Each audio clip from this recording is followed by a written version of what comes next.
বন্ধুরা দেখেন আমি আরেকটা মিষ্টি আচার তৈরি করব। ওইটা হচ্ছে জাল আচার তৈরি করেছি, টক জাল। আর এটা শুধু মিষ্টি, টক মিষ্টি হবে। ওইটা হলো আপনার খিচুড়ি দিয়ে খাওয়া যাবে, আর এটা আপনি শুধু খাবেন। প্রথমে একটু সরিষার তেল দিয়ে দিচ্ছি অল্প করে, এবং এই সরিষার তেলের ভিতরে চিনি দিয়ে দেব। চিনি দিচ্ছি।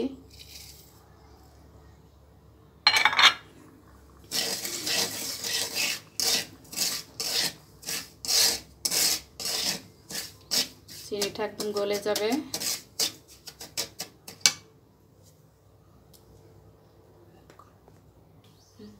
এবার দেখেন আম দিয়ে দিচ্ছি।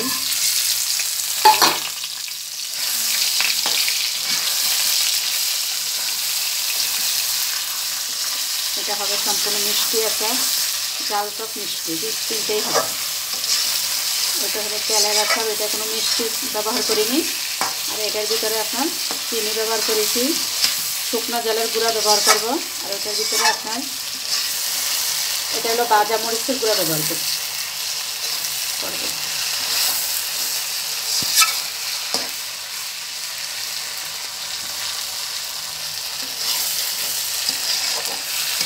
বন্ধুরা দেখেন এবার আমি এই যে জালের গুঁড়া দিচ্ছি, শুকনো জাল ভেজে তারপরে গুঁড়া করছি।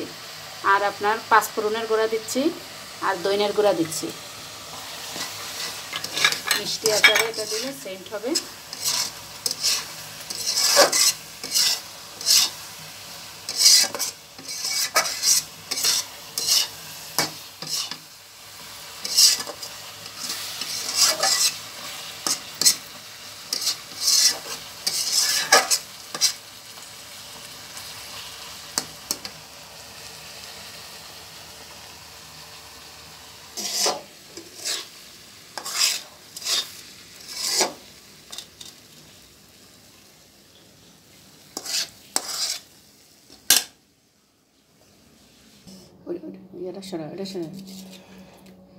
বন্ধুরা দেখেন এই যে আমার আচারটা মিষ্টি আচার হয়ে গেছে। এটা জাল টক মিষ্টি আচারটা দেখতে যেমন সুন্দর হয়েছে, খেতেও খুব ভালো লাগতেছে।